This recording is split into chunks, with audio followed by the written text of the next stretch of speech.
Morning students. Last लेक्चरला आपण problem study करत होतो सोल्युशन मध्ये. तर नेक्स्ट प्रॉब्लेम काय बघायचा मध्ये, अ 5% aqueous solution by mass of cane sugar, molar mass दिलाय 342 ग्रॅम पर मोल, has freezing point 271 Kelvin. Calculate freezing point of 5% aqueous glucose solution. आपल्याला फ्रीजिंग पॉइंट ग्लुकोज सोल्युशनचा फाइंड आउट करायचा. तर लक्षात घ्या गिवन व्हॅल्यू आपल्याला काय दिली लक्षात घ्या. त्यामध्ये गिवन व्हॅल्यू काय आहे बघा, दोन सोल्युशन आपल्याला दिले. पहिलं 5% aqueous solution of cane sugar दिले आणि नंतर आपल्याला 5% aqueous ग्लुकोज सोल्युशन दिले. दोन सोल्युशन आहेत. सुरुवातीला याच्यामध्ये आपण हा केन शुगर साठी घेऊ, केन शुगर ओके, आणि इकडे आहे ते ग्लुकोज सोल्युशन आहे, ग्लुकोज ओके.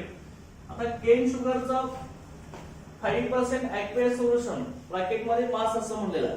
कळतं म्हणजे की 5% दिलाय की मास पर्सेंटेज मध्ये एक्सप्रेस केलं आहे. मास पर्सेंट आपले काय असते, mass of solid present in 100 gram of solvent. So काय टू फॉर्म सोल्युशन ओके. एखाद्या सब्स्टन्सचा मास सोल्युशन मध्ये, mass of solid dissolved in 100 gram of solvent to form solution. आता 5% aqueous सोल्युशन ह्याचा अर्थ काय लक्षात घ्या. सोल्युशन मध्ये दोन असतो, एक सोल्यूट असतो आणि एक सॉल्व्हंट असतो. तर सोल्युशन तयार झाल्यानंतर सॉलिड किती असणार आहे, सोल्युशन मध्ये 5% असणार आहे. बाय मास म्हणलंय पर्सेंटेज, मास पर्सेंटेज मध्ये काय असणार आहे, 100 ग्रॅम सोल्युशन मध्ये 5% म्हणजे 5 ग्रॅम सॉलिड असणार आहे. तसं का 5% मध्ये काय असणार आहे, 5 ग्रॅम सॉलिड असणार आहे. म्हणजे आपल्याला मास ऑफ सॉलिड दिलाय.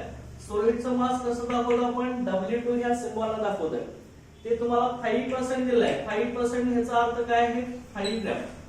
तर का 5 ग्रॅम सॉलिड असणार आहे 100 ग्रॅम सोल्युशन मध्ये. आणि त्यानंतर नेक्स्ट तुम्हाला दुसऱ्या याच्यामध्ये काय दिलेलं आहे बघा. आता सॉलिडचं वेट तर तुम्हाला मिळालं, ठीक आहे, आपलं वेट ऑफ सॉलिड आहे ना. तर काही सॉलिडचं वेट आहे W2. आपल्याला आता सॉल्व्हंटचं वेट कसं काढणार सांगा. सोल्युशन किती असतं, टोटल 100% सोल्युशन असतं. 100% मधील 5% कोण आहे, सॉलिड आहे ना. 5% सॉलिड म्हणजे काय आला, 5 ग्रॅम सॉलिड आला. तर सॉल्व्हंट कसं काढणार, 100 मायनस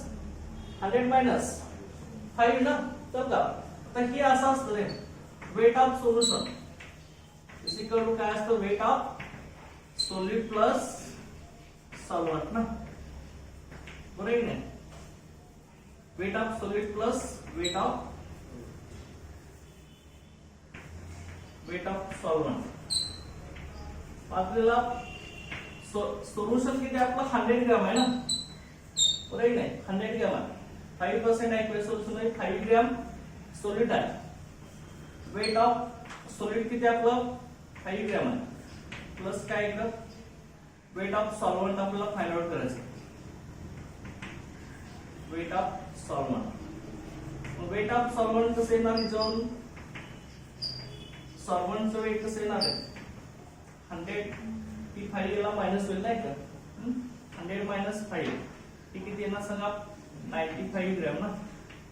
हे 95 ग्रॅम आपलं काय वेट ऑफ, सॉरी तर काय सॉल्व्हंट, वेट ऑफ सॉल्व्हंट. म्हणजे ते काय असतं रे, सॉल्व्हंटचं weight W1 weight of solvent किती त्याला 100 मायनस 5 इज इक्वल टू 95. तर का आता त्यानंतर नेक्स्ट आपल्याला आणखी काय दिलंय, केन शुगरचं. केन शुगरचं काय दिलंय, मोलर मास दिलंय ना. मोलर मास किती आपला, मोलर मास आपण सॉलिडचं कसं दाखवतो, molar mass of solid M2 ना, mass of solid W2. Molar mass of solid कसं असतं आपलं M2 असतं. तर किती दिलाय M2 ची value, molar mass of solid आहे 342 ग्रॅम पर मोल. हे आपल्याला दिलेलं आहे. सॉलिडचं मोलर मास दिलेलं आहे. त्यानंतर नेक्स्ट आता याच्यामध्ये बघा, फ्रीजिंग पॉइंट आपल्याला दिलाय. फ्रीजिंग पॉइंट किती दिलाय सांगा. फ्रीजिंग पॉइंट ऑफ सोल्युशन म्हणजे कुठल्या सिम्बॉलला दाखवतो आपण, फ्रीजिंग पॉइंट ऑफ सोल्युशन कुठल्या सिम्बॉलला, TF ना. फ्रीजिंग पॉइंट ऑफ सोल्युशन दिलाय TF मध्ये फ्रीजिंग पॉइंट ऑफ सोल्युशन तो दिलाय 271 केल्विन दिलाय, बरोबर आहे. 271 दिलेला आहे. आपल्याला freezing point of 5% aqueous glucose solution काढायचं आहे. आता ग्लुकोज सोल्युशन साठी काय काय दिले आपल्याला ते लिहावं लागेल. त्या साइडला मी ती व्हॅल्यू तिकडे लिहितो. बघा इकडे ग्लुकोज सोल्युशन साठी हे केन शुगरला झालं. आता ग्लुकोज सोल्युशन साठी काय व्हॅल्यू दिले बघा. ग्लुकोज सोल्युशन साठी आता ग्लुकोजला काय म्हणलंय फ्रीझिंग पॉइंट काढा म्हणले ना. 5% aqueous ग्लुकोज सोल्युशनचा फ्रीझिंग पॉइंट तुम्हाला फाइंड आउट करायचा. मग freezing point of solution glucose solution TF तुम्हाला काढायचं आहे ना. ग्लुकोज साठी TF काढायचा. इथं सुद्धा 5% aqueous सोल्युशन दिले ना तुम्हाला. म्हणजे 5% aqueous सोल्युशन ऑफ ग्लुकोज म्हणलेलं आहे. म्हणजे इथं ग्लुकोज किती असणार आहे. aqueous सोल्युशन म्हणजे वॉटर मधलं सोल्युशन रे. ओके जे वॉटर मध्ये ग्लुकोज किती असणार आहे 5 ग्रॅम असणार आहे. 100 ग्रॅम सोल्युशन मध्ये 5 ग्रॅम ग्लुकोज असणार आहे. जे इथं वेट ऑफ सॉलिड W2 किती आपला 5 ग्रॅम ना. तर काय इथं 5% मध्ये 5 ग्रॅम आणि ह्याच पद्धतीनं आपल्या इथं वेट किती आलं सांगा. इथं सुद्धा 95 झालं ना सॉल्व्हंटचं. ती वेट ऑफ सॉलिड झालं. सॉलिडचं वेट इथं सुद्धा 5% आहे म्हणजे 5 ग्रॅम झालं. वेट ऑफ सॉल्व्हंट सेम इथं. वेट ऑफ सॉल्व्हंट म्हणजे हे आपलं W1 ह्याची व्हॅल्यू सेम काय आली 100 - 5. हे काय आलं सेम 95 ग्रॅम असावं. ह्याच पद्धतीने आपण वेट काढलं. Weight of solvent 100 - 5. तर ती फॉर्म्युला आहे सेम. ओके आता लक्षात ठेवा सॉलिडचं सॉल्व्हंटचं वेट आपल्याला 95 ग्रॅम मिळालं. W2 मिळालं. आपल्याला काय करायचं सांगितलं freezing point of 5% aqueous glucose solution find out करायचं. तर लक्षात घ्या ग्लुकोज जो आहे ग्लुकोजचा मोलर मास दिलाय का आपल्याला नाही. ग्लुकोजचा मोलर मास कसं करणार आपण बघा. Molar mass of glucose molar mass of आपल्याला काय म्हणतात मोलर मास ऑफ सॉलिड कोण असणार आहे. मोलर मास ऑफ सॉलिड म्हणजे ही M2 असणार आहे. Okay molar mass of solid तो ग्लुकोज आहे. ग्लुकोजचा फॉर्म्युला काय आपला C6H12O6 आहे ना. आता कार्बन किती आलं एका कार्बनचं 12 ग्रॅम असतं. Hydrogen 12 × 1 option 6 × 16. चल का हे आपल्याला कॅल्क्युलेट करायचं. आता हे किती आलं 72 + 12 + हे किती आलं आपलं 96. ओके हे आपलं टोटल हे किती आलं बघा 081 180 ग्रॅम आलं. 180 ग्रॅम हे आपलं काय आलं मोलर मास ऑफ सॉलिड म्हणजे ग्लुकोजचं मोलर मास आलं आपल्याला. लक्षात का. आता बघ तुम्हाला फ्रीझिंग पॉइंट ऑफ ग्लुकोज तुम्हाला फाइंड आउट करायचा आहे. तर का फ्रीझिंग पॉइंट ऑफ ग्लुकोज तुम्हाला काढायचा आहे.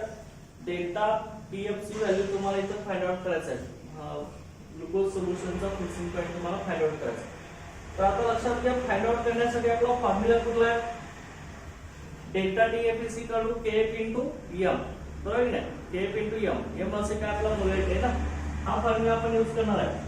डेल्टा TF = KF × काय आपला M. आता तुम्हाला मोलॅरिटी काढता येते. मोलॅरिटी कसे फॉर्म्युला काय आपला मोलॅरिटी साठी W2 × 1000 / M2 × W1. ओके त्या फॉर्म्युला आपण काढू शकतोय. मग ही फॉर्म्युला आपल्याला कसा होऊ शकतो delta TF = KF × molarity number of moles of solid present in 1 kilogram of solvent. 1 kilogram solvent मध्ये किती मोल्स आहेत. मग ते आपण कसं करतोय W2 सॉल्व्हेंटचं वेट जर ग्रॅम मध्ये घेतलं तर आपण वरती किती मल्टिप्लाय करतो तर 1000 न तर का डिवाइड बाय हे काय येणार M2 × W1. हे कशामध्ये येणार ग्रॅम मध्ये येणार. तर का हे ग्रॅम मध्ये असणार. या सोळी वरती 1000 न मल्टिप्लाय होणार.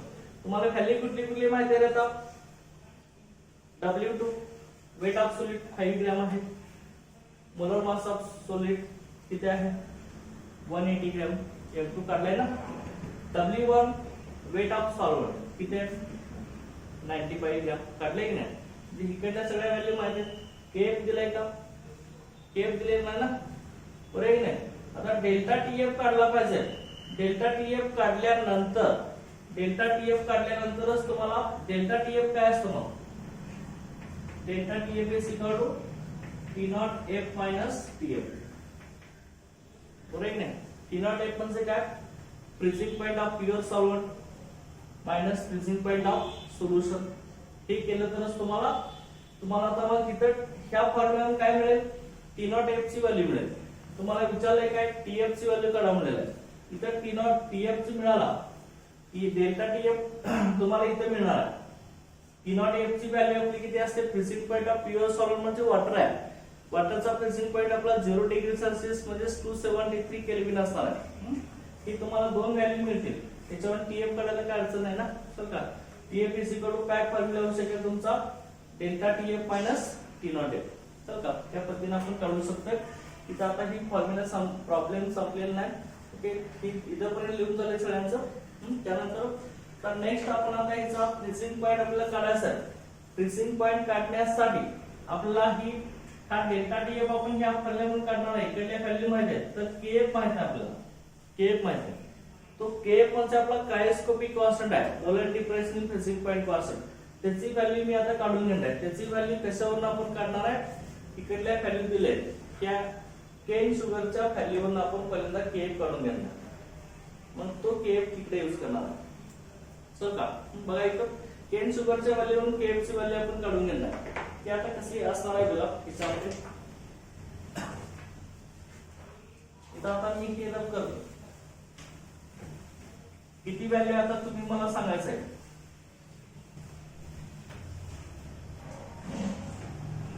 बघा इथं फॉर्म्युला आपला कुठला अप्लाय होणार आहे, delta TF is equal to काय ना, सेम केएफ इनटू काय, KF into W2 into 1000 divide by M2 into W1. ही कुणासाठी घेतली आपण, केन शुगर साठी. तर मला सगळं तुम्ही केन शुगरचं सांगायचं. मग केएफ इज इक्वल टू काय होणार याच्यावर, okay KF is equal to KF जरी झाला तर काय होणार, डेल्टा टीएफ इनटू काय येणार आहे M2 into W1 divide by काय होणार, ओके W2 इनटू 1000. चल का आता डेल्टा टीएफ ची व्हॅल्यू आपल्याला माहित नाही, पुरे नाही. आता डेल्टा टीएफ काढून घ्या पहिल्यांदा. डेल्टा टीएफ कसा असणार आहे आपला, T not F minus TF. बरोबर, टी नॉट एफ म्हणजे freezing point of pure solvent, TF म्हणजे फ्रीझिंग पॉईंट ऑफ सोल्युशन. आता प्युअर सॉल्व्हेंट कोण आहे, तर एक्वा सोल्युशन आहे म्हणजे वॉटर मधले सोल्युशन आहे. वॉटर हा आपला सॉल्व्हेंट आहे. वॉटरचा फ्रीझिंग पॉईंट किती असतो रे, 0 डिग्री सेल्सिअस. 0 डिग्री सेल्सिअस म्हणजे किती असतो, 0 डिग्री सेल्सिअस म्हणजे किती असतो, अरे 0 डिग्री सेल्सिअस केल्विन मध्ये व्हॅल्यू किती असते, 273 ना. तर का 273 केल्विन मायनस सोल्युशनचा दिलाय आपल्याला, किती दिला होता गिवन व्हॅल्यू मध्ये आपल्याला सोल्युशनचा दिलाय. इथं आहे बघा किती, 271 केल्विन ना. तर का की करायचं आपल्याला, किती मिळणार आहे, 2 केल्विन मिळणार आहे डेल्टा टीएफ ची व्हॅल्यू. बरोबर ना. आता मग ही 2 केल्विन व्हॅल्यू आपण इथं पुट अप करणार तर त्यांच्यामध्ये. मग केएफ इज इक्वल टू काय आहे, डेल्टा टीएफ ची व्हॅल्यू इथं लिहा 2 इनटू, बरोबर आहे का. M2 किती आहे, molar mass of cane sugar दिलाय तुम्हाला. किती दिलेला आपण M2 ची व्हॅल्यू बघा तिथे लिहून दिलंय. मोलर मास 342 ग्रॅम पर मोल आहे की नाही, M2 ची व्हॅल्यू आहे की नाही. केन शुगरला 342 इनटू काय आहे W1 वेट ऑफ सॉल्व्हेंटचे वेट किती दिले, सॉल्व्हेंटचे वेट काढले आपण, किती आले 95 ग्रॅम आले की नाही, 95. ओके डिवाइडेड बाय W2 किती आहे, वेट ऑफ सॉलिड 5% मध्ये 5 ग्रॅम, 5 इनटू 1000. हे करायचं आहे तुम्हाला. याच्यावरून काय मिळणार आहे, क्रायोस्कोपिक कॉन्स्टंट केएफ ची व्हॅल्यू मिळणार. त्याची व्हॅल्यू आपल्याला इथे मिळणार आहे. सिम्प्लिफिकेशन करायचं आपल्याला. हे किती येतं बघा, 13 केल्विन किलोग्राम पर मोल. हे 12.99 येतं, म्हणजे हे जवळपास 13 केल्विन किलोग्राम पर मोल. लक्षात का. ओके, क्रायोस्कोपिक कॉन्स्टंटचं युनिट काय आपलं, केल्विन किलोग्राम पर मोल. तर का ती युनिट लिहायचं आहे, केल्विन किलोग्राम पर मोल. लक्षात केएफ मिळाला तर तिकडला त्याचा फ्रीझिंग पॉईंट काढायचा. तिथे पण लक्षात आहे ना केएफ कसं काढायचं. तर त्यानंतर नेक्स्ट आता मी त्या साईडचं रद्द करतो. आता ही केन शुगरच्या व्हॅल्यूवरून केएफ ची व्हॅल्यू काढलेली आहे आता. क्रायोस्कोपिक कॉन्स्टंट केएफ ची व्हॅल्यू फाइंड आउट केली आहे. बघा इथं आता केन शुगर म्हणून सॉरी ग्लुकोज सोल्युशन म्हणून आहे. Glucose solution. आता लक्षात घ्या डेल्टा टीएफसी कडून काय फॉर्म्युला आहे म्हणून सांगितले रे. केएफ इनटू काय होता सेम फॉर्म्युला रे काय W2 इनटू 1000 डिवाइडेड बाय काय M2 इनटू W1 तर का. ओके आता मग केएफ ची व्हॅल्यू किती आली पुट अप करा. केएफ किती आला 13 केल्विन किलोग्राम पर मोल केएफ ची व्हॅल्यू असं का. W2 किती आहे ग्लुकोज सोल्युशनचा सेम तो पण 5% म्हणजे 5 ग्रॅम असेल ना वेट ऑफ सॉलिड जिथे आपण लिहून प्युअर केलेलं आहे की नाही. W2 चे किती आहे 5 gram into 1000 divided by M2 molar mass किती काढले ग्लुकोजचा आपण 180 तर का. M2 ची व्हॅल्यू इनटू W1 किती आहे 95 सेम आहे. हे 95 ते आपल्याला सॉल्व करायचं. तेव्हा डेल्टा टीएफ मिळेल डिप्रेशन इन फ्रीजिंग पॉइंट त्याची व्हॅल्यू आपल्याला मिळणार आहे 3.801 केल्विन. 3.801 केल्विन हा तुम्हाला डेल्टा टीएफ मिळाला. डिप्रेशन इन फ्रीजिंग पॉइंट मिळाला. आता डेल्टा टीएफसी कडून काय असतो रे freezing point of pure solvent minus freezing point of solution. T0F minus काय असतो रे TF असतो. आता freezing point of pure solvent किती असतो आपला. प्युअर सॉल्व्हेंट म्हणजे वॉटर केस आहे. तुम्हाला दिला नसेल कुठल्याही फॉर्म्युल्यामध्ये तर freezing point of pure solvent वॉटरचाच घ्यायचा 273 केल्विन. हा दिला जात नाही 273 केल्विन लक्षात का. Okay freezing point of pure solvent म्हणजे वॉटरचा केस आहे हा देत नाही. Okay minus TF. TF किती आहे TF आपल्याला काढायचं आहे. T0F आलाय सर का. इथे डेल्टा TF आलाय मायनस TF तर काय तर आपल्याला किती आहे डेल्टा TF ची व्हॅल्यू किती आहे 3.80 बरोबर आहे ना. मग TFC कडून काय आलंय TFC कडून काय मिळणार 273 केल्विन इकडे आहे ना आपलं बरोबर आहे ना. हा किती आपला 3081 केल्विन आहे बरोबर आहे ना. ओके आता मग हा TFC कडून TF मध्ये freezing point of solution 273 kelvin की इकडे मायनस होईल ना याला तर किती होणार मायनस 3.801 केल्विन तर का. हे करायचं याचा आपल्याला आन्सर मिळणार आहे बघा इथं 269.2 केल्विन. हा आपला कायला freezing point of glucose solution आहे चल का. Freezing point of solution. Okay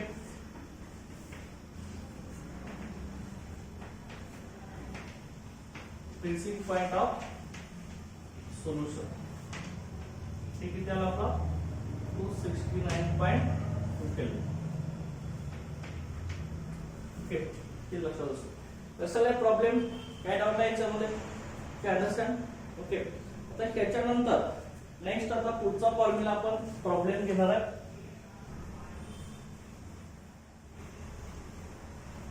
problem number 2 काय बघा a solution of citric acid C6H8O7 in 50 gram of acetic acid has boiling point elevation 1.76 Kelvin if Kb for acetic acid is 3.07 Kelvin kilogram per mole. What is the molality of solution? Solution ची molality काढायची तुम्हाला काय काय दिले बघा given value तुम्हाला solution of citric acid in 50 gram of acetic acid म्हणजे इथं सॉलिड कोण असणार आहे सॉलिड कोण असणार आहे सिट्रिक ऍसिड बरोबर आहे ना. आणि सॉल्व्हंट कोण असणार आहे ऍसिटिक ऍसिड. मग वेट ऑफ सॉल्व्हंट कुठल्या सिम्बॉल दाखवतो आपण W1. Weight of solvent W1 ना आणि W2 म्हणजे वेट ऑफ सॉलिड असतं. W1 किती आपला ऍसिटिक ऍसिडचं वेट 50 ग्रॅम आहे बरोबर ना. त्यानंतर नेक्स्ट आपल्या बॉइलिंग पॉइंट इलेव्हेशन दिला. इलेव्हेशन इन बॉइलिंग पॉइंट कुठल्या सिम्बॉल दाखवतोय आपण डेल्टा टीबी ना. इलेव्हेशन इन बॉइलिंग पॉइंट तो तुम्हाला डायरेक्ट दिला 1.76 केल्विन इलेव्हन बॉइलिंग पॉइंट दिलेला आहे. त्यानंतर Kb for acetic acid, Kb म्हणजे इब्लिओस्कोपिक कॉन्स्टंट और molar eleven boiling point constant, त्याची व्हॅल्यू किती दिली आहे 3.07 केल्विन किलोग्राम पर मोल ही व्हॅल्यू दिली आहे. What is the molarity of the solution? सोल्युशनची मोलॅरिटी आपण काढणार आहोत. मोलॅरिटी म्हणजे काय असणार आहे, कॅपिटल एम ची व्हॅल्यू आपण फाइंड आउट करणार. आता लक्षात घ्या त्या W1 चा काही यूज नाही, direct delta T is equal to Kb into m आपला फॉर्म्युला आहे. सो का फॉर्म्युला कुठला आपला delta Tb is equal to Kb into m. चल का मला m काढायचं ना मोलॅरिटी, डेल्टा Tb दिला आहे Kb पण दिला आहे, हे काय काय गरज नाही. चल का डायरेक्ट तुम्ही आता करू शकता molarity m is equal to काय येणार आहे delta Tb divide by Kb, बरोबर ना. आता डेल्टा Tb ची व्हॅल्यू किती आहे, किती आलं सांगा. हे डेल्टा Tb किती आहे 1.76, Kb किती आपला 3.07, ही केल्विन आहे आणि ही काय आपलं केल्विन किलोग्राम पर मोल.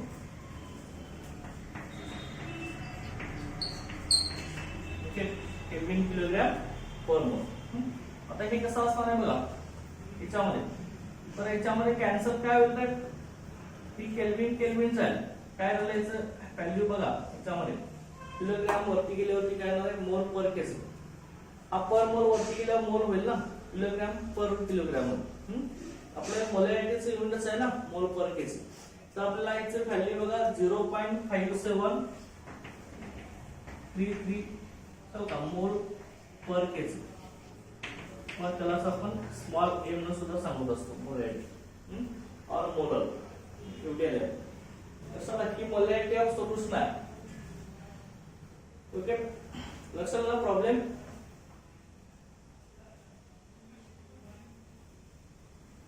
प्रॉब्लेम नंबर 3 काय बघा, aqueous solution of certain organic compound has density of 1.063 gram per ml and osmotic pressure of 12.16 atmosphere at 25 degrees Celsius. Freezing point दिला आपला of -1.03 degrees Celsius. What is the molar mass of compound? Compound चा आपला molar mass काढायचा आहे. तर लक्षात घ्या कसं आपण काढणार आहे बघा. त्यामध्ये गिवन व्हॅल्यू काय आहे ते आपण लिहूया. गिवन तुम्हाला काय काय दिलं याच्यामध्ये बघा. डेन्सिटी ऑफ सोल्युशन तुम्हाला दिलं आहे, किती दिलं आहे density of solution, density of solution. Okay, D ची व्हॅल्यू तुम्हाला दिली आहे ती किती आपली 1.063 ग्रॅम पर ml. ओके, एका ml ला 1.063 ग्रॅम आपला इथं ऑर्गॅनिक कंपाऊंड त्याच्यामध्ये असणार आहे. त्यानंतर पाय दिला ऑस्मॉटिक प्रेशर पाय ना, ऑस्मॉटिक प्रेशर आपण पाय सिम्बॉल दाखवतो ना, ते किती दिलाय 12.16 एटमॉस्फियर ही व्हॅल्यू आपल्याला दिलेली आहे. त्यानंतर नेक्स्ट आपल्याला टेम्परेचर दिलंय, टेम्परेचर किती आहे 25 डिग्री सेल्सिअस. त्याचं केल्विन मध्ये करा 273 आपण ऍड करत असतो ना, मग हे किती होणार आहे 25 प्लस 273.15 म्हणजे किती आलं 298.15 केल्विन. ही व्हॅल्यू आपल्याला टेम्परेचरची मिळाली केल्विन मध्ये. आणि त्यानंतर आपल्याला फ्रीझिंग पॉइंट ऑफ सोल्युशन दिलाय. फ्रीझिंग पॉइंट ऑफ सोल्युशन आपण कसं दाखवतो, TF च्या व्हॅल्यूला आपण फ्रीझिंग पॉइंट ऑफ सोल्युशन सांगत असतो. मग फ्रीझिंग पॉइंट ऑफ सोल्युशन किती दिलाय -1.03 डिग्री सेल्सिअस आपला फ्रीझिंग पॉइंट दिलेला आहे. आपल्याला फाइंड आउट करायचं आहे मोलर मास ऑफ कंपाऊंड, जे मोलर मास ऑफ सॉल्यूट करायचं तुम्हाला, molar mass of solute M2. तर त्याचे तुम्हाला फाइंड आउट करायचं. आता लक्षात घ्या तुम्हाला दिलेला आहे TF दिलाय, ऑस्मॉटिक प्रेशर दिलाय, ओके, डेन्सिटी दिलाय, त्याच्यावर M2 काढायचं आहे. तर आपल्याला काय काय करायला लागेल लक्षात घ्या. डेल्टा TF आपल्याला फ्रीझिंग पॉइंट दिलाय, म्हणजे काय ना फॉर्म्युले कुठले कुठले यूज होणार आहेत बघा. Delta TF is equal to Kf into m हा एक फॉर्म्युला यूज होणार आहे. लक्षात घ्या हा TF दिलेला आहे. TF म्हणजे फ्रीझिंग पॉइंट ऑफ सोल्युशन आहे ना. डेल्टा TF मध्ये काय असतो freezing point of solvent minus freezing point of solution. Freezing point of solvent तर आपल्याला माहिती असतो ना किती असतो तो 0 डिग्री सेल्सिअस किंवा 273 केल्विन हा फिक्स लक्षात घ्या. त्याच्यावर आपण T नॉट डेल्टा TF ची व्हॅल्यू काढू शकतो. मोलॅरिटी सुद्धा आपल्याला माहित आहे. मोलॅरिटी माहित नसेल तर मोलर मास काढू शकत नाही आपण तर का त्यानंतर KF ची व्हॅल्यू आपण इथेच काढणार आहे. हे फॉर्म्युला यूज करायला लागेल काय त्यानंतर पाय CRT ऑस्मोटिक प्रेशर पाय CRT हा आपला फॉर्म्युला आहे. C मध्ये कॉन्सन्ट्रेशन मोल पर लिटर मध्ये. त्यानंतर दुसरं मोलॅरिटी आपली कसे येणार हे सगळे फॉर्म्युले आपण यूज करणार आहे याच्यामध्ये लक्षात घ्या. हे तीन फॉर्म्युले मोलॅरिटी स्मॉल m ना ती कशी असते आपली W2 into 1000 डिवाइड बाय काय असते okay W2 into 1000 divide by काय असते M2 into W1 ओके की ग्रॅम मध्ये वेट ऑफ सॉल्व्हेंट. M2 म्हणजे वेट ऑफ सॉलिड, M2 म्हणजे मोलर मास ऑफ सॉलिड आणि W1 म्हणजे वेट ऑफ सॉल्व्हेंट. चल का आता तुम्हाला सुरुवातीला काय काय केलं पाहिजे लक्षात घ्या. त्यामध्ये T नॉट F ची व्हॅल्यू काढून गेलं पाहिजे. ओके सॉरी डेल्टा TF ची व्हॅल्यू काढली पाहिजे. डेल्टा TF कसा काढणार सांगा. डेल्टा TF म्हणजे काय डिफरन्स इन फ्रीजिंग पॉइंट हा काय असतो freezing point of pure solvent minus freezing point of solution बरोबर ना. Freezing point of pure solvent कसं दाखवतो रे आपण T नॉट F ना आणि फ्रीजिंग पॉइंट ऑफ सोल्युशन कसं दाखवतो TF. आता आपल्याला freezing point of pure solvent दिलेला नाही तो आपण किती घ्यायचा असतो 0 डिग्री सेल्सिअस किंवा 273 केल्विन घ्यायचा असतो. पण ही 273 केल्विन मायनस फ्रीजिंग पॉइंट किती दिला रे त्याचा फ्रीजिंग पॉइंट आता ही डिग्री सेल्सिअस मध्ये दिलाय ना आपल्याला सोल्युशनचा फ्रीजिंग पॉइंट कसा दिलाय डिग्री सेल्सिअस मध्ये. त्यामुळे तुम्ही freezing point of pure solvent सुद्धा डिग्री सेल्सिअस मध्येच घ्या. हा डिग्री सेल्सिअस मध्ये दिलाय किती येणार सांगा freezing point of pure solvent ray 0 degree Celsius ना वॉटरचा मायनस बघा इथं minus TF solution 1.03 degree Celsius. आता हे कसं येणार आहे 0 degree Celsius plus 1.03 degree Celsius म्हणजे C किती आले 1.03 डिग्री सेल्सिअस हा आपला डेल्टा TF ची value difference in freezing point मिळाला तुम्हाला.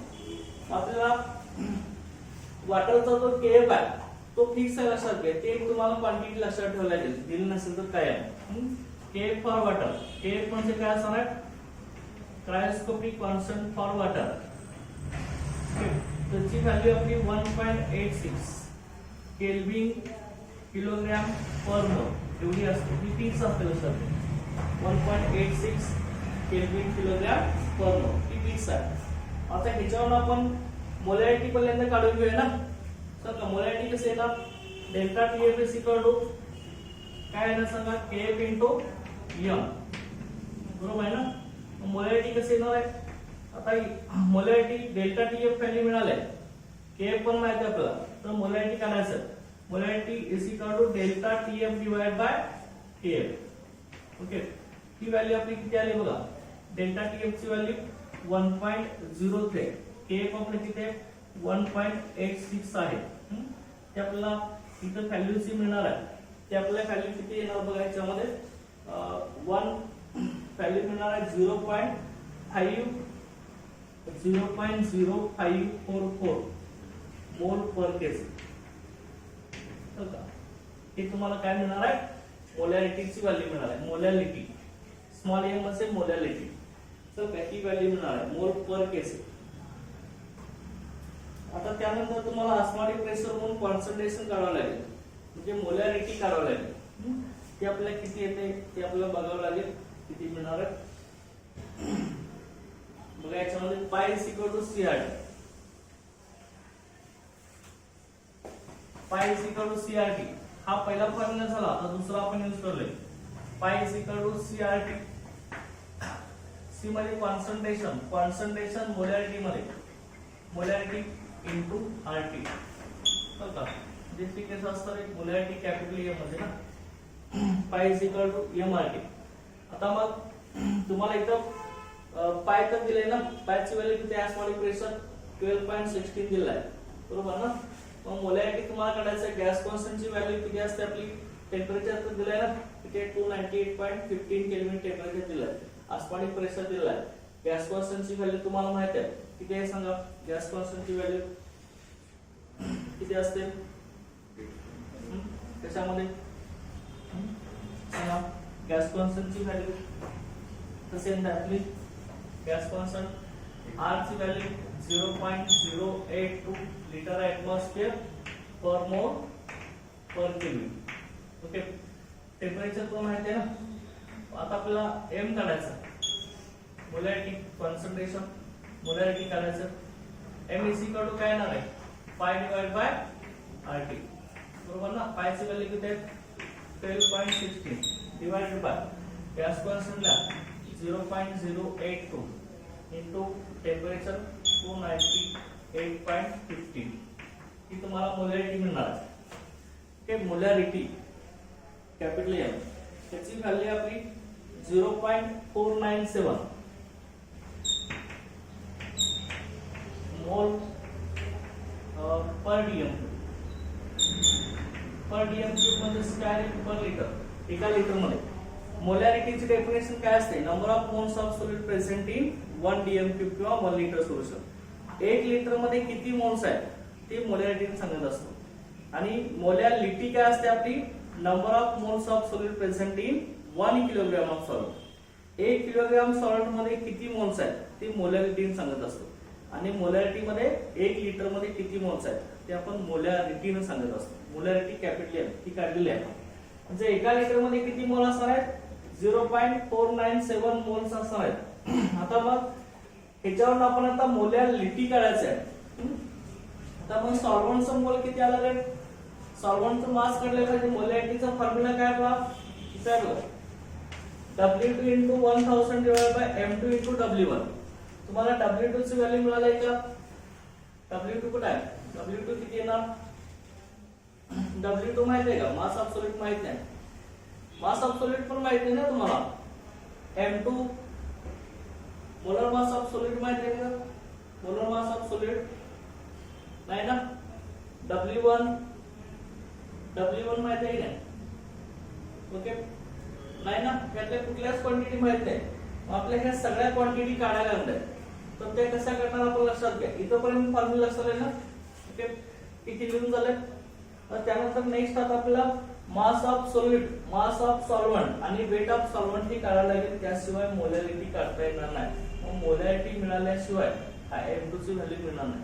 तुम्हाला ह्या 3 क्वांटिटी माहित पाहिजे. कुठल्या कुठल्या, मोलॅरिटी तर मिळाली ना तुम्हाला इथं 0.544 मोल पर केजी त्याची मोलॅरिटी मिळाली. त्यानंतर हे तुम्हाला काढायचं आहे, M2 काढायचं आहे ना. मोलर मास ऑफ कंपाऊंड काढायचं आहे, ही व्हॅल्यू फाइंड आउट करायचं आहे. मोलॅरिटी मिळाली आहे, ही व्हॅल्यू माहित आहे क्या, इथं फाइंड आउट करायचं आहे. म्हणजे W2 आणि W1 म्हणजे वेट ऑफ सॉलिड आणि वेट ऑफ सॉल्व्हंट तुम्हाला काढायचं आहे. मग हे काढण्यासाठी तुम्हाला वेट ऑफ सोल्युशन माहित असेल. Weight of solution is equal to काय असतं, weight of solid plus weight of solvent. Okay, मग तुम्हाला डेन्सिटी दिले त्या डेन्सिटीवरून काढायचं आहे. Okay, density is equal to mass of solution divided by volume of solution. डेन्सिटीचा फॉर्म्युला आहे ना आपला, mass of volume. Density of solution is equal to mass of solution divided by volume of solution. त्याच्यावरून आपण काढायचं आहे. बघा इथपर्यंत झाले ना. बघा आता कसं असणार आहे त्यामध्ये,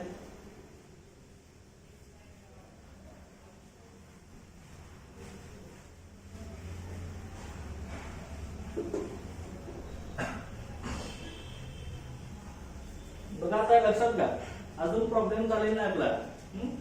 आता मास ऑफ सॉल्व्हंट तुम्हाला कळायचं आहे.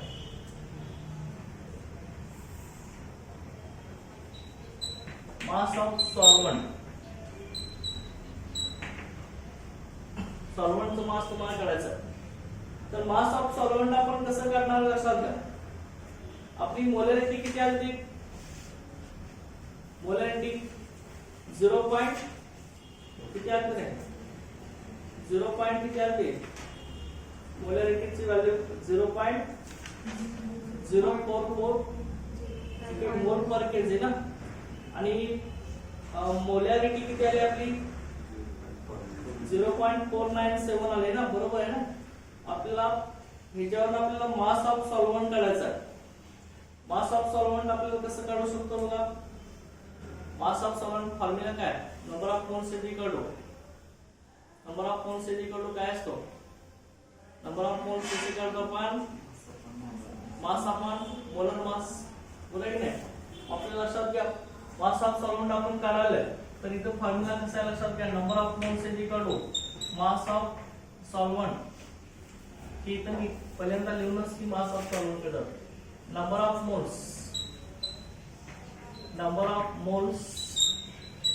Of solvent. सॉल्व्हंटचे नंबर ऑफ मोल्स हे कसे असणार बघा. Number of moles of solvent is equal to mass of solvent divide by काय असणार आहे, okay, molar mass of solvent. Okay,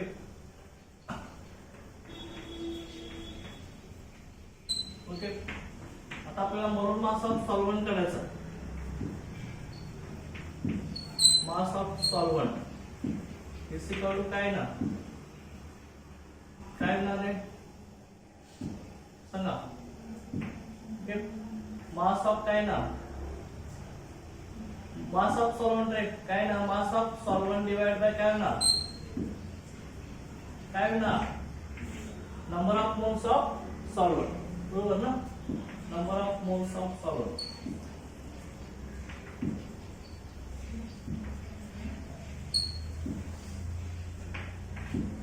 आता लक्षात घ्या सॉल्व्हंटचं मास किती आलंय. सॉल्व्हंटचं मास किती आपलं, मास ऑफ सॉल्व्हंट किती मोल्स किती आहेत आपले. मोलॅरिटी म्हणजे मोल्स आहेत ना.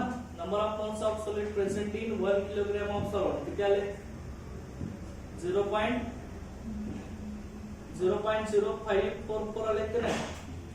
मोलॅरिटी किती आले, 0. किती सांगितले आपण, मोलॅरिटी म्हणले 0.55 आले ना आपले. चल का, आणि मोलॅरिटी किती आले, 497 आले. आता हे कसं होणार आपल्याला लक्षात घ्यायच्यामध्ये. मास ऑफ सॉल्व्हंट किती आला आपला. आता मास ऑफ सॉल्व्हंट म्हणजे number of moles of solvent 1 DM cube मध्ये. आपलं मास ऑफ सॉल्व्हंट म्हणजे आता मोलॅरिटी घ्यावं लागेल. मोलॅरिटी मास ऑफ सॉल्व्हंटचं मास म्हणजे त्याच्यामध्ये असणाऱ्या नंबर ऑफ मोल्सचं मास. तर का नंबर ऑफ मोल्सचं मास ओके, हे किती होणार आहे बघा, 0.497 divided by number of moles of solvent म्हणजे मोलॅरिटी. किती मोल्स आहेत, मोलॅरिटी मध्ये 0.0554 एवढे मोल्स आहेत पर केजी. 544 ना, एवढे मोल्स आहेत पर केजी मध्ये.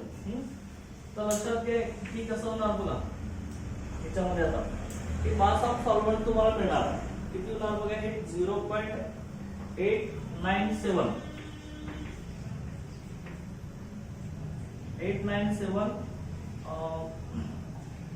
किलोग्रॅम मध्ये येणार आहे. किलोग्रॅम मध्ये. आता हे ग्रॅम मध्ये करा. ग्रॅम मध्ये कसं होणार, 10⁻³ मल्टिप्लाय करा ना. किती होणार सांगा, हे 10⁻³ मल्टिप्लाय करा ना, का 10⁻³ मल्टिप्लाय होणार. किलोग्रॅमचं ग्रॅम करायचं आपल्याला. 10 किती मल्टिप्लाय करणार, -3. किलोग्रॅमचं ग्रॅम करायचं आहे, लार्जर युनिटचं स्मॉलर युनिट. 10⁻³ करणार ना आपण. तर का तिथं 10⁻, अरे हे असं 0.897 इंटू 10⁻, काय येणार आहे 3 ग्रॅम आलं. आता हे डेसिमल पॉइंट आपण इकडे सरकवलं ना. डेसिमल पॉइंट जर आपण राईट साइडला शिफ्ट केला तर 10 पॉवर निगेटिव्ह होत जाते. इथं आता काय झालं, डेसिमल पॉइंट 10⁻⁻1, इथं आता 10⁻², इथं आता 10⁻⁻3. मग 10⁻⁻3 आणि +3 काय होणार, कॅन्सल होईल ना. इथं काय राहील सांगा, 897 ग्रॅम. बरोबर आहे की नाही. 897 ग्रॅम आला. ते आपल्याला मास ऑफ सॉल्व्हंट मिळालं. आता त्यानंतर आपल्याला मास ऑफ सोल्युशन काढायचं. ओके, की लक्षात ना, मास ऑफ सोल्युशन. आता मी इथं येईल तर काय या ठिकाणी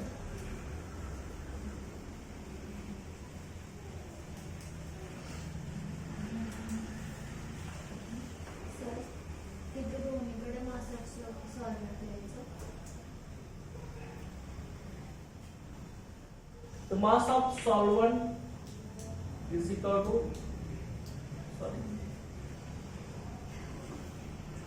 number of moles of mass of solvent divided by molar mass of solvent. The mass of solvent नाही तर molar mass काय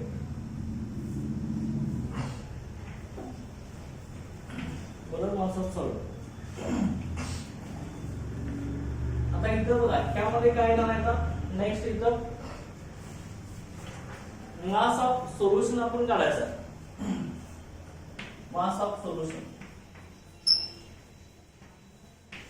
मास of solution is equal to काय येणार बघा, सोल्युशनचं मास आहे. आता डेन्सिटी तर आपल्याला दिलेलं आहे ना, डेन्सिटी फॉर्म्युला पहिल्यांदा लिहूया आपण. Density of solution is equal to काय येणार आहे, mass of solution divide by volume of solution. Mass of solution divide by volume of solution. आपल्याला काय करायचं, सोल्युशनचं मास काढायचं ना. आता हे कसं आहे ना बघा, डेन्सिटी तर दिलंय तुम्हाला किती आहे, 1.063 ग्रॅम पर ml हे दिलंय. Is equal to mass of solution, mass of solution divided by volume of solution. तर सोल्युशनचं वॉल्यूम आता लक्षात घ्या, density is equal to mass of solution divided by volume of solution. Density किती आहे, एका ml ला 1.063 ग्रॅम आपला ठीक आहे सॉलिड प्रेझेंट आहे याच्यामध्ये. तर लक्षात घ्या की काय करायला लागेल, वॉल्यूम ऑफ सोल्युशन आपण किती घ्यायला लागेल, 1000 ml घ्यावं लागेल. 1 लिटर मध्ये 1000 ml ला, तर 1 लिटर 1000 ml वॉल्यूम हे ml मध्ये घेतलं असतं. ह्याने जर डेन्सिटी ग्रॅम पर लिटर म्हटलं असतं तर डायरेक्ट आपण इथे काय लिहिलं असतं, 1 लिटर लिहिलं असतं. सर का आणि ml मध्ये घेतलंय त्यामुळे हे आपलं वॉल्यूम ऑफ सोल्युशन काय करणार तुम्ही 1000 ml करायचं. तर mass of solution, mass of solution is equal to mass of solution is equal to 1.063 gram per ml. Gram per ml into काय असणार आहे, 1000 ml. आता ही पर ml आणि ml कॅन्सल झालं, फक्त इथे ग्रॅम राहणार. तिचं आपल्याला किती येत असतं बघा, 1000 न मल्टिप्लाय केलं 1063 ग्रॅम, बरोबर ना. अंडरस्टँड. मास ऑफ सोल्युशन आलं. मग आता मास ऑफ सॉल्व्हंट किती आहे, 897. मास ऑफ सोल्युशन तुम्हाला कळालं, त्याच्यावर मास ऑफ सोल्यूट तुम्ही काढू शकता. काढा का, mass of solution is equal to mass of solute plus mass of काय असणार आहे, सॉल्व्हंट. आपल्या सोल्यूटचं मास काढायचं. आता मास ऑफ सोल्युशन आपले किती आले, 1063 ग्रॅम आहे. आपला mass of solute as it is राहील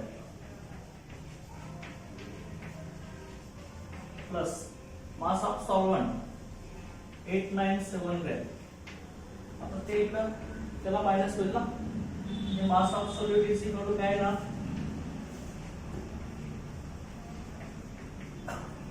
1063 मायनस 897 हे आपल्याला किती मिळणार, टोटल याचं वेट आहे 166 ग्रॅम. हे आपल्याला एवढे मिळेल. हे मास ऑफ सोल्यूट झालं. ओके. आता ह्याच्यानंतर आपल्याला मोलॅरिटी मध्ये आता डायरेक्ट मोलर मास काढता येईल. हे सगळं आता माहित झालं.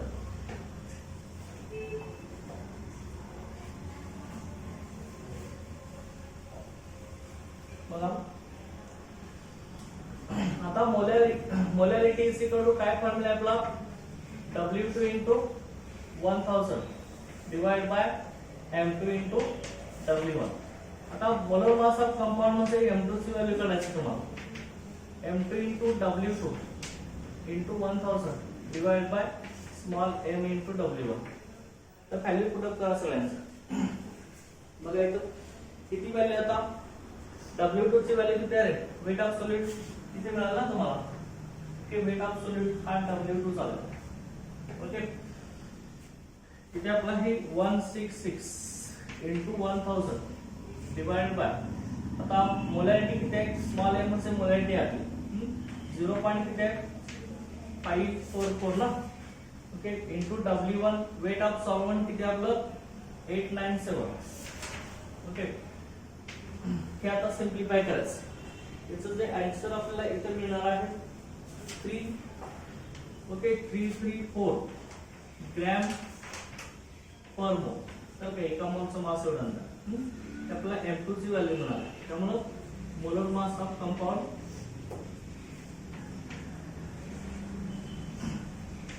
मोलर मास ऑफ कंपाउंड ठीक आहे, त्याला 334 ग्रॅम पर मोल. लक्षात आलं? अशा पद्धतीने की आपल्याला मोलर मास मिळणार. लक्षात आलं? आता ही प्रॉब्लेम आपला झालेला आहे. अंडरस्टँड? की ह्यामध्ये काय डाऊट आहे का? ओके,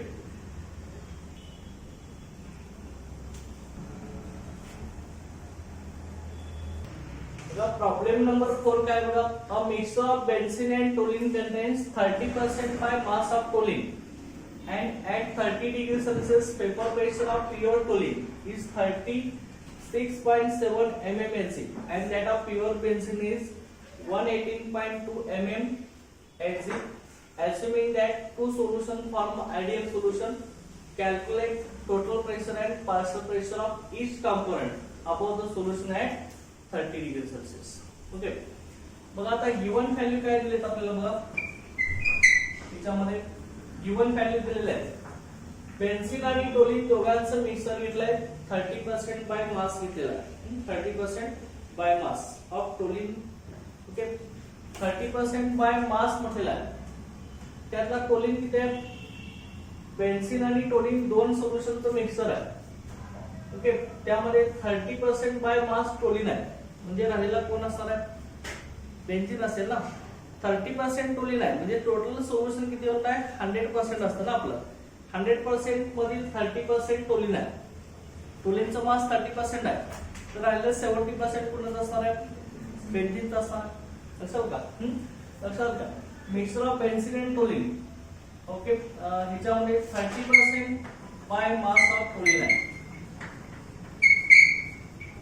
टोलिनचं मास 30% आहे आणि आपलं दुसरं काय आहे? अँड 70% मग काय येणार आहे? बाय मास ऑफ बेन्झीन येणार. ओके, 70% बाय मास कुणाचं येणार? बेन्झीनचं आपल्याला मिळणार आहे. ओके, सो याचा अर्थ हा होणार आहे बेन्झीन आणि टोलिनच्या मिक्सचर मध्ये 30% बाय मास ऑफ टोलिन म्हणजे 30% टोलिनचं मास असेल तर राहिलेलं 70% बेन्झीन असणार आहे. आणि त्यानंतर नेक्स्ट बघा आपल्याला वेट ऑफ टोलिन दिला. तर टोलिन आणि हे दोन्ही वेगळे घ्यावं लागेल आपल्याला. टोलिनचं आणि इकडे बेन्झीनचं हे दोन डिफरंट क्वांटिटी याच्यामध्ये दिले आहेत. बेन्झीनचं आपल्याला सेपरेट कन्सिडर करावं लागेल मास आणि टोलिनचं सुद्धा सेपरेट कन्सिडर करावं लागेल. आता वेट ऑफ टोलिन किती म्हणले? 30% बाय मास आहे ना. टोलिन किती आपला 30% बाय मास आहे म्हणजे वेट ऑफ टोलिन W2 ची व्हॅल्यू किती येणार? किती येणार? वेट ऑफ टोलिन W किती येणार आहे? 30% बाय मास म्हणजे 30 ग्रॅम येणार. बरोबर आहे? 30% म्हणजे 30 ग्रॅम आहे. आणि मग दुसरा रिमेनिंग कोण असणार आहे आपला? बेन्झीन असणार आहे. बेन्झीन. आता हे टोलिनचं झालं. परत बेन्झीनचं किती येणार वेट? 70 ग्रॅम. 70% आहे म्हणजे त्याचं 70 ग्रॅम येणार. तर वेट ऑफ बेन्झीन. ओके, त्यानंतर नेक्स्ट बघा पार्सल प्रेशर. हे वेट झालं. नेक्स्ट काय दिलंय बघा? Vapour pressure of pure toluene. Pure टोलिनचं पेपर प्रेशर दिलंय आपल्याला किती आहे? 36.7. मग टोलिन प्युअर दिलाय. प्युअर कंपोनेंटचं पेपर प्रेशर कुठल्या सिम्बॉल दाखवतो आपण? प्युअर कंपोनेंटचं P0 ना. Okay vapour pressure of pure compound काय असतं आपलं पी नॉट असतं. पी नॉट टोलिन कितीला आहे? किती आहे? 36.7 mmHg. प्युअर कंपाऊंडचं पेपर प्रेशर आहे पी नॉट. टोलिनचं ओके पेपर प्रेशर दिलं आहे 36.7 आणि बेन्झिनचं किती दिलं आहे? आणि दॅट ऑफ प्युअर बेन्झिन किती दिलं आपल्याला? किती दिले सांगा? दिले 118.2 mmHg ते आपल्याला दिलेलं आहे बरोबर. त्यानंतर परत काय म्हटलंय बघा याच्यामध्ये assuming that two solution form ideal solution calculate total pressure and partial pressure of each component. प्रत्येक कंपोनेंटचं टोटल प्रेशर आणि पार्शियल प्रेशर काढायचं ओके at 30 डिग्री सेल्सिअस टेम्परेचरला. आता हे कसं आहे काय बघा सुरुवातीला आपल्याला याच्यामध्ये पार्शियल प्रेशर काढायचं असेल तर याचं मॉलिक्युलर मास माहित पाहिजे. आता टोलिनचं मॉलिक्युलर मास किती आहे ना सांगा. टोलिनचं molecular mass W sorry capital M हे आपलं टोलिनचा फॉर्म्युला आपला काय टोलिन कसं लिहितो आपण बेन्झीन रिंगला CH3 अटॅच असतो तर हा काय होता असतो आपला टोलिन होत असतो ना पुढे की नाही. म्हणजे आता किती कार्बन आले बघा याच्यामध्ये 1 2 3 4 5 6 कार्बन आणि इथला एक 7 ना म्हणजे इथं मोलर मास C7 आला. हायड्रोजन किती आले रे 1 2 3 4 5 हायड्रोजन आहे तिथं आता बेन्झीन मध्ये एक कमी झाले ना 5 हायड्रोजन आणि इथले 3 5 आणि 3 किती झाले 8 झाले ना ओके. C7 काय झालं S8 झालं ना पुढे नाही टोलिन मध्ये C7S8 तर हा टोलिन आहे. आता ह्याचा C7S8 लक्षात घ्या. ह्याच्यामध्ये आता मोलर मास कसं येणार कार्बन एका कार्बनचं किती असतं 12 असतं ना 7 × 12 एका हायड्रोजनचं किती असतं 1 असतं म्हणजे किती झालं ते सांगा बघूया 8 × 1 हे टोटल किती झालं आपलं 92 होते टोटल 92 ग्रॅम चला या शक्तीने तुम्हाला मिळणार 92 ग्रॅम हे टोलिन आहे लक्षात ते मोलर मास ऑफ टोलिन. टोलिनच्या खाली नाही बेन्झीनचा आता बेन्झीनच्या खाली ना बेन्झीनचं मोलर मास आता बेन्झीन आपला कसं असतो रे C6H6 ना बरोबर आहे ना 6 कार्बनचा हायड्रोजन. आता इथं 6 कार्बन 6 × 12 प्लस 6 × 1 आपलं हे बेन्झीनचं किती येतं बेन्झीनचं आपलं 78 ना चला 78 ग्रॅम हे बेन्झीन चालू. आता नेक्स्ट बघा आपल्याला टोटल प्रेशर विचारलेलं आहे. टोटल प्रेशर मध्ये कसं रे पीटी आलं की आपण रॉड्स लॉ आपण बघितलाय त्याच्यावरून काढायचं की टोटल प्रेशर पीटी काढायचं. त्यानंतर तुम्हाला काय करायचं टोटल प्रेशर काढायचं त्यानंतर partial pressure of each component काढायचं total pressure of solution PT ची व्हॅल्यू. त्यानंतर partial pressure of each compound म्हणजे कंपाऊंड कुठले आहेत आपले एक कोण आहे टोलिन आहे आणि दुसरा कोण आहे बेन्झीन आहे तर का. आता मग टोलिनचं पार्शियल प्रेशर मी काय म्हणतो लक्षात घ्या. टोलिनचं पार्शियल प्रेशर मी घेतो पी नॉट टोलिन म्हणतो तर का पी नॉट टोलिन काढायचं तर का सॉरी पीटी असं नको डिफरन्स पडणार. Partial pressure of solution total pressure of solution PT म्हणूया आणि पार्शियल प्रेशर जे आहे partial pressure of toluene partial pressure of toluene जे आहे टोलिनचं पार्शियल प्रेशर ते आपण आता म्हणूया P म्हणूया P1 म्हणूया चल का P1 म्हणूया त्याची व्हॅल्यू आपल्याला फाइंड आउट करायचं. आणखी काय करायचं आपल्याला पार्शियल प्रेशर ऑफ बेन्झीन काढायचं. पार्शियल प्रेशर ऑफ बेन्झीनचं पार्शियल प्रेशर ते आपण P2 असं म्हणू ते आपल्याला काढायचं कसं का P2 ची व्हॅल्यू आपल्याला फाइंड आउट करायचं आणि P1 ची काढायचं PT मध्ये टोटल प्रेशर चल का या सगळ्या व्हॅल्यू आपल्याला फाइंड आउट करायचं. आता त्यासाठी आपल्याला फॉर्म्युला काय आहे सांगा. टोटल प्रेशर आपण कुठल्या फॉर्म्युला काढत असतो PT काय असणार आहे P1 P2 की according to Dalton's law of partial pressure ते Dalton's law of partial pressure काय सांगतोय आपला sum of partial pressure of each compound at constant temperature and pressure त्या फॉर्म्युला काढणार आहे P1 P2. आता P1 P2 कसं करत असतो P काय असणार आहे P P naught into x1 बरोबर आहे ना P naught into x ना P मध्ये काय पार्शियल प्रेशर P मध्ये paper pressure of pure compound x म्हणजे मोल फ्रॅक्शन तर आपण सांगितलंय रॉल्स लॉ मध्ये चाललाय बघा याच्यामध्ये partial pressure of each compound is equal to काय असतो हा product of vapour pressure of pure compound and mole fraction of that compound according to Raoult's law काय सांगतोय partial pressure of each compound okay is the product of paper pressure of pure compound and mole fraction of that compound चल का आता लक्षात घ्या इथं आपण पुन्हासाठी घेणार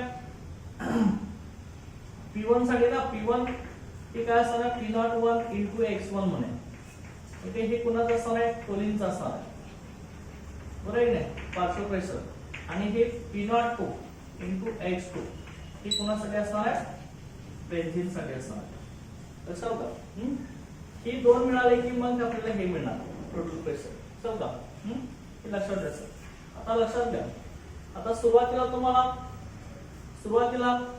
लक्षात घ्या P नॉट ची व्हॅल्यू दिली आहे त्याला P नॉट म्हणून आपण त्याला इकडे P नॉट 2 म्हणूया दोघांचे सुद्धा pure paper pressure of pure toluene आणि प्युअर बेन्झीन दिलाय P नॉट ची व्हॅल्यू दिली आहे ना P नॉट 1 P नॉट 2 ची व्हॅल्यू दिली आहे दोघांच्या पण मग दोघांचा x ची व्हॅल्यू दिली आहे का मोल फ्रॅक्शन दिले का मोल फ्रॅक्शन दिले का नाही ना मग मोल फ्रॅक्शन कसं करत असतो रे मोल फ्रॅक्शनचा फॉर्म्युला काय सांगितलंय आपण number of moles of that compound divided by total number of moles okay आता मग कुठले कंपाऊंड्स आहेत टोलिन एक आहे आणि बेन्झीन एक आहे मग बघा लक्षात घ्या सुरुवातीला मी x1 काढतो x1 मध्ये मोल फ्रॅक्शन ऑफ टोलिन हे कसं असणार आहे टोलिनचं मोल फ्रॅक्शन बघा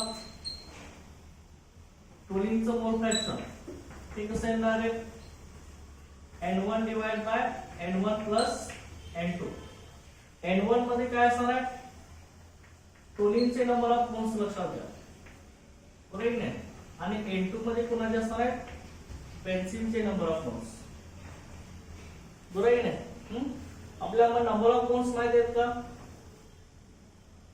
का नंबर ऑफ मोल्स पण दिलेले आहे मग x2 ची व्हॅल्यू x2 कसा असणार आहे x2 बेन्झीन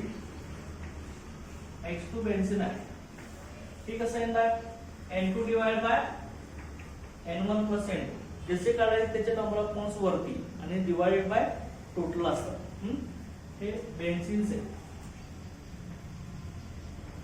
आता बेन्झीनचे नंबर ऑफ मोल्स आहे आता मग नंबर ऑफ मोल्स काढून घ्या नंबर ऑफ मोल्स कसे काढणार काय नंबर ऑफ मोल्स काढण्यासाठी काय केलं N1 is equal to N1 म्हणजे नंबर ऑफ मोल्स कोणाचे टोलिनचे कसं करतो नंबर ऑफ मोल्स आपण मास divide by molar mass okay mass of toluene divide by molar mass of toluene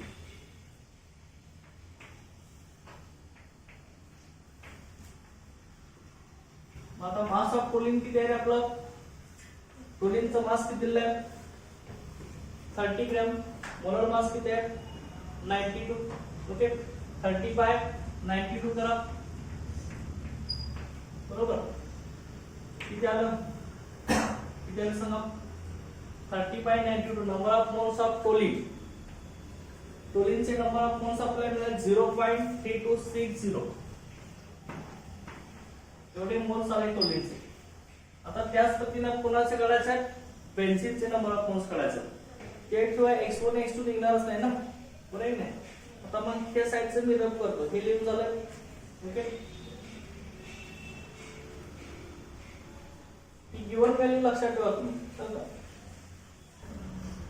तर आपल्याला number of moles of benzene काढायचा आहे बेन्झीनचे नंबर ऑफ मोल्स सेम काय येणार आहे mass divide by molar mass okay mass of benzene divide by molar mass of benzene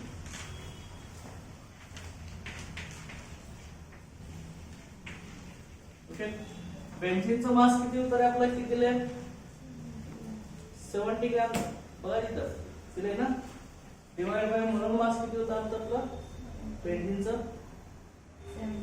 78 okay आता हे आपल्याला करायचं 70 बाय 78 त्याची व्हॅल्यू आहे 0.8974 मोल्स आले. ती कोणाचे मोल्स आले? बेन्झीनचे मोल्स आले. आता मग तुम्ही मोल फ्रॅक्शन काढू शकता. लक्षात आलं. आता मी काय करतो लक्षात घ्या, डायरेक्टच व्हॅल्यू सगळ्या लिहितो. प्रत्येक आता वेगवेगळे काढत बसण्यापेक्षा तर टोटल नंबर ऑफ मोल्स, आता ह्या सगळ्यांची व्हॅल्यू जी आहे ती आता मी डायरेक्टच लिहितो. तर का x1 x2 या सगळ्यांची व्हॅल्यू मी डायरेक्ट इथं फॉर्म्युल्यामध्ये पुट अप करतोय. बघा इथं पहिला x1 आता कसा आहे, x1 मध्ये कोण आहे? मोल फ्रॅक्शन ऑफ टोलिन ना. ओके, टोलिनचं मोल फ्रॅक्शन आहे. त्याची व्हॅल्यू कसं आहे? n1 डिवाइड बाय काय आहे? n1 plus n2. n1 ची व्हॅल्यू मिळाली आपल्याला किती आहे? 0.3260 डिवाइड बाय किती आहे? n1 0.3260 plus n2. n2 ची व्हॅल्यू किती आहे आपली? 0.8974. ओके, आता ही x1 मोल फ्रॅक्शन तुम्हाला मिळेल. त्याची व्हॅल्यू किती आहे बघा. x1 ची व्हॅल्यू 0.2665. एवढे आपण मोल फ्रॅक्शन. मोल फ्रॅक्शनला युनिट नसतं, युनिटलेस क्वांटिटी आहे. ही मोल फ्रॅक्शन ऑफ टोलिन झाला, x1 ची व्हॅल्यू झाली मोल फ्रॅक्शन ऑफ टोलिन. त्याच पद्धतीने मोल फ्रॅक्शन ऑफ बेन्झीन तुम्हाला काढायचं आहे. n2 divide by n1 plus n2. आता n2 ची व्हॅल्यू आपल्याला मिळाले 0.8974 डिवाइडेड बाय n1 किती आपला 0.3260 प्लस सॉरी सेम पहिल्यांदा काय म्हणतात 0.89 n2 0.8974 n1 0.3260 प्लस 0.8974. ओके, हे करायचं. तिथं आपल्या x2 ची व्हॅल्यू मिळणार आहे. x2 बघा इथं 0.7335 7335 असं का.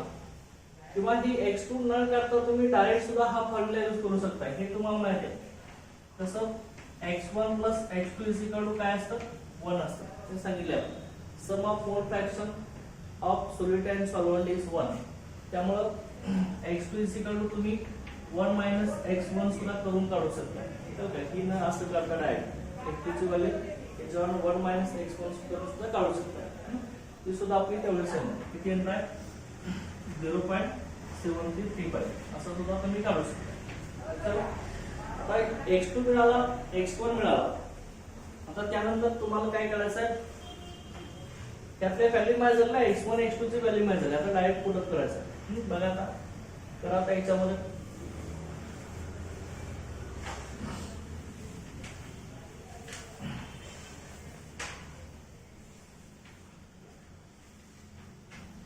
काय होणार बघा. याच्यामध्ये आता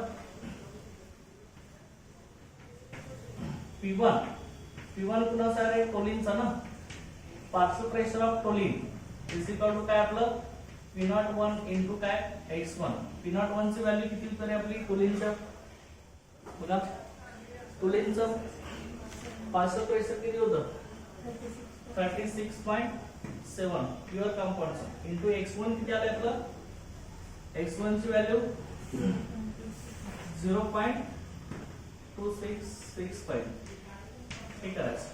हे तुम्हाला पार्शियल प्रेशर ऑफ टोलिन मिळणार. हे टोलिनचं पार्शियल प्रेशर तुम्हाला येणार आहे किती बघा. Partial pressure of toluene P1 is equal to P01 into x1.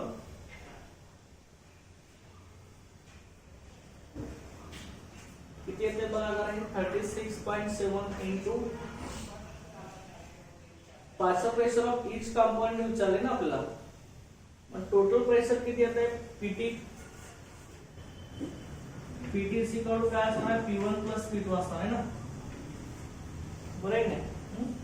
P1 plus P2 किती येते जरा बघा बघ किती येते टोटल 36.7 into 0.2665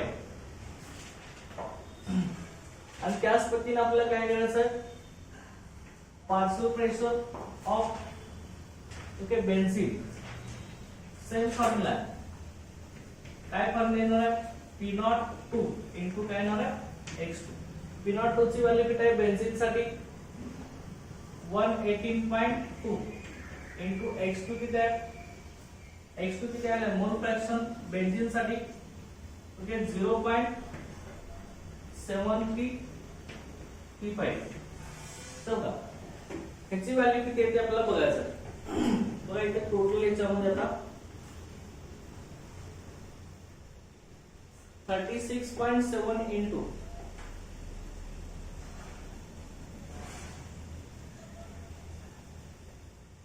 0.2665 ना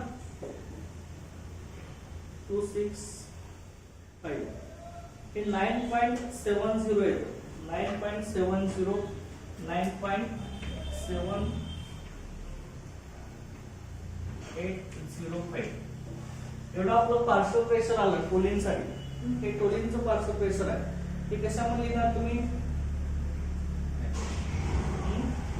9.780 mmHg त्याच पद्धतीने इथे करा 118.2 into 0.7335 त्याची व्हॅल्यू बघा किती येते 118.2 into 0.7335 86.69 किंवा 7 86.7 mmHg हे मिळालं तुम्हाला partial pressure of benzene partial pressure of toluene मिळालं आता टोटल प्रेशर ऑफ सोल्युशन करायचं आहे टोटल प्रेशर ऑफ सोल्युशन काय असणार आहे आपलं टोटल प्रेशर ऑफ सोल्युशन दोघांची सम ना किती येते बघा आता हे 86.67 प्लस किती आपली 9.78 किती आलं आपलं टोटल 96. हे ऍड करा व्हॅल्यू सगळ्या 9.7805 प्लस 86.7 ओके हे टोटल प्रेशर ऑफ सोल्युशन आहे पीटीसी व्हॅल्यू ते आपल्याला किती मिळणार आहे बघा total pressure of solution 96.48 mmHg मिळणार आहे चल का ते अशा पद्धतीने आपल्याला total pressure of solution PT मिळणार आहे आणि partial pressure of each compound टोलिनचं आणि बेन्झीनचं अंडरस्टँड प्रॉब्लेम असतो की नाही ओके ते अशा पद्धतीने आपल्याला सॉल्व्ह करायचं आता रिमेनिंग प्रॉब्लेम आहे ते आपण आता नेक्स्ट लेक्चरला बघू ओके थँक्यू